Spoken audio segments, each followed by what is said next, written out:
अस्सलाम वालेकुम वीवर्स, उम्मीद है कि आप सब लोग खैरियत से होंगे। आज मैं आपके लिए लेकर आई हूँ इटालियन पास्ता वाइट सॉस वाला, जिसको हम कहते हैं फेटुचीनी अल्फ्रेडो पास्ता। उम्मीद है आपको पसंद आएगा। आप इसको ज़रूर ट्राई कीजिएगा और जिन्होंने मेरा चैनल अभी तक सब्सक्राइब नहीं किया है वो मेरे चैनल को सब्सक्राइब करें और बेल आइकन को ज़रूर क्लिक करें ताकि मेरे नोटिफिकेशन वक्त पर आपको मिल सकें और मेरी वीडियो आप सबसे पहले देख सकें।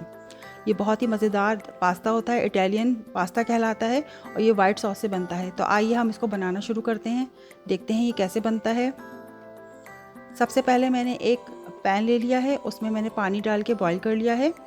क्योंकि हमें पास्ता बॉईल करना है तो मैंने इसमें पानी में 2 चमचे मैं इसमें नमक शामिल करूँगी बॉयल पानी के अंदर, और तकरीबन 2 टेबल स्पून ही इसमें ऑयल डालूँगी। ये देखें 2 टेबल स्पून मैंने इसमें ऑयल डाला। अब मैंने इसमें पास्ता ले लिया, ये तकरीबन पूरा एक पैक है। ये तकरीबन 454 जो है वो ग्राम्स होता है और ये 1 पाउंड का कहलाता है। 454 ग्राम 1 पाउंड होता है। और मैंने एक पूरा पैकेट इसमें डाल दिया है पानी के अंदर। बॉयल पानी था मेरा। पानी जब बॉयल हो जाए, जब हमें डालना है, और इसको अच्छी तरह से डालने के बाद नमक और हमने ऑयल डालने के बाद इसको मिक्स कर देंगे और इसको पकने के लिए छोड़ देंगे तकरीबन 12 से 15 मिनट तक। तेज़ आंच पे हम इसको पकाएंगे। जब हमारा पास्ता बॉयल हो जाएगा तो हम इसको स्ट्रेन करके एक तरफ रख देंगे। अब हम दूसरी साइड पे हम चिकन लेते हैं। मेरे पास तकरीबन 750 ग्राम चिकन है, बोनलेस चिकन है, ब्रेस्ट पीसीज हैं मेरे पास चिकन के। आप देख सकते हैं मैं इनको जो है इस तरह से रफली लंबे लंबे इनको पीसीस काट लूँगी, मोटे मोटे पीसीस चिकन के। ये देख सकते हैं आप, मैं इसको लंबे लंबे पीस में चिकन को काट लूँगी। बोनलेस चिकन है मेरे पास 750 ग्राम। इसको पहले मैं बीच में से काटूंगी क्योंकि इसके जो पीसीस हैं काफ़ी मोटे थे। पहले बीच में से काटूंगी, फिर मैं इसके लंबे लंबे स्लाइसेस कर लूँगी इस तरह से। आज मैं आपको अपनी कटिंग भी दिखा रही हूँ कि मैं किस तरह काट रही हूँ चीज़ों को। ये देखिए मैंने चिकन काट लिया है, तकरीबन मेरा सारा चिकन कट गया है। इसमें मैंने 1 चमचा काली मिर्च और 1 चमचा नमक मिला लिया है और इसमें तमाम चीज़ें मिक्स करने के बाद नमक और मिर्चें, और मैं इसको अच्छी तरह से इसमें मिक्स कर लूँगी चिकन में और इसको एक तरफ रख देंगे। अब मैंने मशरूम ले लिए हैं क्योंकि ये मशरूम से बनता है। मेरे पास तकरीबन 500 ग्राम जो है वो मशरूम है। मशरूम भी मैं स्लाइसिस में रफली इस तरह से काट लूँगी, लंबे लंबे इनके स्लाइसिस काट लूँगी मशरूम के। इसमें तकरीबन आधा किलो के करीब ये 500 ग्राम जो है मशरूम है। इनको हम लंबा लंबा इस तरह से काट लेंगे। ये वाइट पास्ता होता है, इसमें जो है चिकन मशरूम से बनता है। ये इसकी ओरिजिनल रेसिपी है। मैं तमाम मशरूम को लंबे लंबे स्लाइसेस में इस तरह काट रही हूँ। हम लोग चूँकि सऊदीया में रहते हैं, हमारे पास इस तरह पैकेट में हर चीज़ें आती हैं। ये तो पैकेट में उनके हिसाब से ग्राम्स के हिसाब से होती हैं। मैंने तमाम मशरूम काट लिए हैं और मैं इनको एक तरफ डिश में करके एक साइड में रख रही हूँ। ये देखिए मैंने तमाम मशरूम काट लिए हैं। अब मैं एक प्याज लूँगी दरमियानी साइज़ की। दरमियानी साइज़ की प्याज को मुझे जो है वो चॉप करना है प्याज को।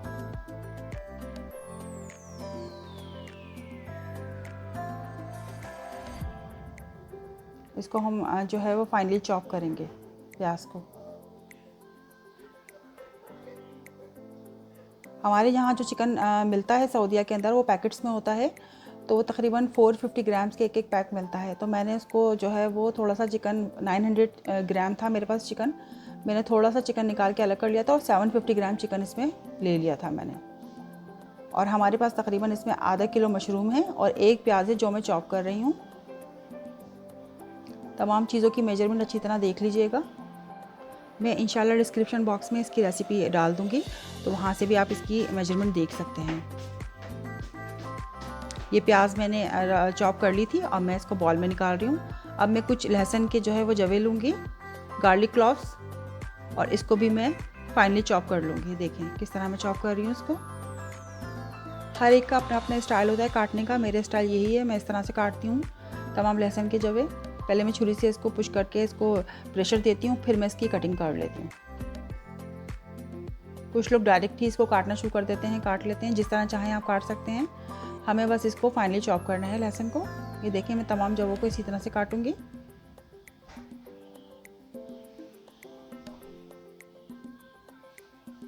आप चाहें तो गार्लिक मैशर में भी इसको काट सकते हैं। हमारे पास गार्लिक मैशर होता है, उसमें हम अच्छी तरह से गार्लिक को डाल के दबा देते हैं तो वो हमारा गार्लिक उसमें भी क्रश हो जाता है। ये तमाम लहसुन मेरा मैंने चॉप कर लिया है। अब मैं इसको भी बॉल में ट्रांसफ़र कर दूँगी। कि देख लीजिए मेरा लहसुन। अब मैं तकरीबन जो है वो 1 कप जो है वो हरा धनिया काटूंगी। इसमें 2 चीज़ डलती हैं क्योंकि इटालियन है, इसमें पार्सले डलता है। अगर आपके पास पार्सले नहीं है तो आप हरा धनिया भी डाल सकते हैं। हरा धनिया काटने के बाद मैंने पॉट ले लिया है। पॉट में मैंने तकरीबन 3 टेबल स्पून जो है वो मैंने ऑयल डाला है। ऑयल डालने के बाद मैंने तकरीबन 2 चमचे जो मैंने इसमें लहसुन फ्राई कर लूँगी। अब मैंने जो चिकन जो मैंने काट के रखा था वो चिकन में इसमें शामिल कर दूंगी और चिकन जो है मैं अच्छी तरह से इसमें फ्राई करूंगी। चिकन को हमें अच्छी तरह पकाना है ताकि वो गल जाए अच्छी तरह से। ये देखिए मेरा चिकन बहुत अच्छी तरह से पक गया है। इसका पानी भी तकरीबन ड्राई हो गया। मैंने बहुत अच्छी तरह 10 मिनट तक इसको पकाया था तेज़ आंच पे, तो इसका पानी भी ड्राई हो गया और ये अच्छी तरह से गल भी गया है चिकन। अब हम चिकन को एक तरफ निकाल लेंगे अलग डिश में। हमने चिकन को डिश में निकाल लिया है अलग से। अब मैं एक फ्राई पैन लूँगी इसकी सॉस बनाने के लिए, वाइट सॉस बनाने के लिए। ये देखिए चिकन मेरा डिश में है, इसको एक तरफ रख देंगे। मैंने एक फ्राई पैन ले लिया है, उसमें मैं तकरीबन जो है वो 50 ग्राम बटर डालूँगी इसके अंदर। 50 ग्राम बटर डाला है मैंने इसके अंदर। बटर को मैं मेल्ट करूँगी फ्राई पैन में क्योंकि हम इसकी वाइट सॉस बना रहे हैं। बटर हमारा मेल्ट हो गया। मैंने इसमें सिर्फ 1 चमचा जो है मैदे का डाला है और उसको मैं अच्छी तरह इसमें पकाऊंगी, बटर के अंदर फ्राई करूंगी। हम इसको बिल्कुल स्मूथ कर लेंगे। इसमें बटर में हम इसको पकाएंगे और स्पैचुला की मदद से इसको स्मूथ कर लेंगे ताकि इसमें कोई लम्स ना रह जाए। हमारी सॉस जो है वो बिल्कुल स्मूथ बननी चाहिए। ये देखिए मेरा पेस्ट जो है वो स्मूथ हो गया है। अब मैं तकरीबन इसके अंदर जो है वो शामिल करूँगी 3.5 कप मैंने इसके अंदर कुकिंग क्रीम और मिल्क का मिक्सचर तैयार किया था 3.5 कप, जिसमें मैंने तकरीबन जो है वो 2 कप्स के बराबर मैंने जो है कुकिंग क्रीम ली थी और 1.5 कप मैंने इसमें मिल्क शामिल किया था। अब ये तमाम का तमाम मिक्सचर जो है कुकिंग क्रीम और मिल्क का ये इसमें चला जाएगा। अगर आपके पास कुकिंग क्रीम नहीं है तो आप नॉर्मली जो थिक क्रीम आती है उसको बराबर मकदार में ले लीजिए। थिक क्रीम और दूध को बराबर मकदार में अच्छी तरह मिक्स करने के बाद इसमें शामिल कर सकते हैं। अब मेरी सॉस तैयार हो रही है, देखें गाढ़ी हो रही है, थोड़ी थोड़ी पक रही है। मैं इसमें 1 छोटा चमचा जो काली मिर्च पाउडर डालूंगी, 1 चमचा जो है मैं इसमें वाइट मिर्च पाउडर डालूंगी जिसको दखनी मिर्च कहते हैं। मैंने इसमें 1 चमचा नमक भी शामिल किया है और मैंने इसमें 1 कप पार्मेजान चीज़ भी शामिल की है। पार्मेजान चीज़ आप देख सकते हैं मैं इसमें डाल चुकी थी। अब ये मेरी सॉस जो है वो गाढ़ी हो गई है, तैयार हो गई है। अब हम इसको एक तरफ रख देंगे। हमारी सॉस रेडी हो गई है, इसको हम एक तरफ रख देते हैं। अब हम वही पॉट ले लेंगे जिसमें हमने चिकन को अच्छी तरह पकाया था, उसी पॉट को हम दोबारा यूज़ करेंगे। इसमें हमने 50 ग्राम बटर डाल दिया है, बटर को मेल्ट करेंगे।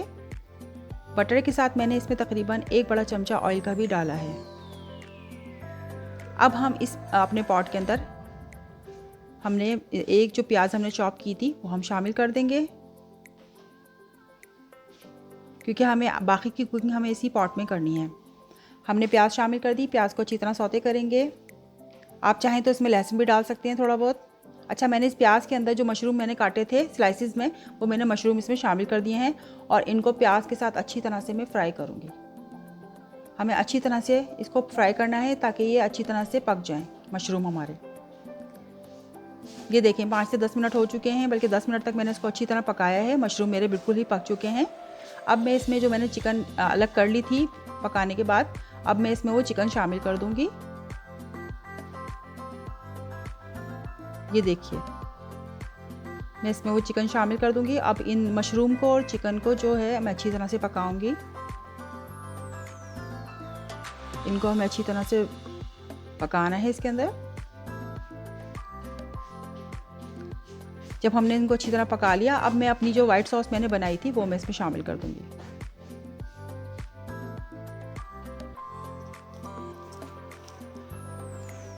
वाइट सॉस को मैंने शामिल कर दिया है। वाइट सॉस को शामिल करने के बाद हम इसको अच्छी तरह से पकाएंगे। इन तमाम चीज़ों को अच्छी तरह से हम मिक्स कर लेंगे। हमें चमचे चलाते रहना है, तमाम चीज़ों को अच्छी तरह मिक्स करना है, पकाना है साथ में। अब हमने जो इसमें हरा धनिया काटा था वो थोड़ा सा हरा धनिया मैं बचा लूँगी, बाकी मैं इसमें थोड़ा सा डाल दूँगी हरा धनिया।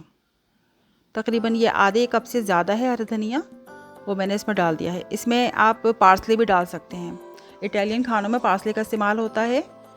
तो आपके पास हरा धनिया पार्सले जो भी अवेलेबल हो हम इसमें यूज़ कर सकते हैं।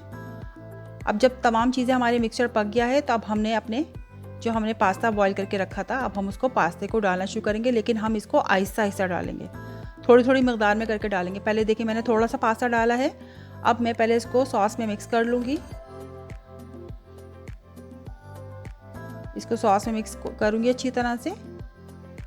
जब ये मिक्स हो जाएगा तो फिर मैं और डालूँगी। इस तरह कर करके मैं पूरा पास्ता इसमें शामिल कर दूँगी, और फिर जब पूरा पास्ता इसमें चला जाएगा तो हम इसको अच्छी तरह से मिक्स कर लेंगे। ये देखिए थोड़ा थोड़ा करके मैं इसमें डाल रही हूँ।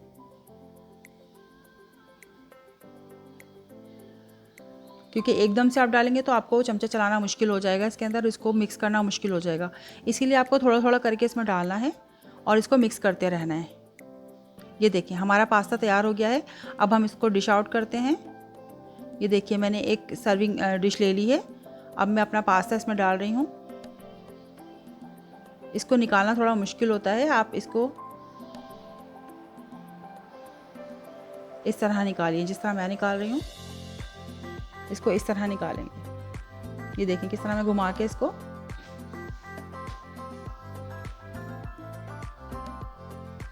ये मज़ेदार सा यमी यमी पास्ता हमारा तैयार हो गया है। आप इसको ज़रूर ट्राई कीजिएगा, उम्मीद है कि आपको पसंद आएगा। ये बहुत ही मज़ेदार होता है, बच्चों को भी बहुत पसंद आता है और इसका टेस्ट भी बहुत अच्छा होता है। ये देखिए हमारा पास्ता तैयार है, हमने डिश आउट कर लिया है। मैं थोड़ा सा हरा धनिया की गार्निश इसमें कर रही हूँ और इसके ऊपर पार्मेजान चीज़ भी थोड़ा सा स्प्रिंकल करूँगी। उम्मीद है आपको मेरी आज की डिश पसंद आएगी। आप इसको ज़रूर बनाइएगा और ज़रूर टेस्ट कीजिएगा और अपना फीडबैक देना मुझे मत भूलिएगा। आपको ही मेरी रेसिपी पसंद आती है तो मेरी वीडियो को लाइक कीजिए और कमेंट ज़रूर दीजिए और अपने फ्रेंड्स एंड फैमिली से मेरे इस रेसिपी को शेयर कीजिए। इंशाल्लाह फिर मुलाकात होगी एक अगली डिश के साथ। जब तक के लिए अल्लाह निगहबान।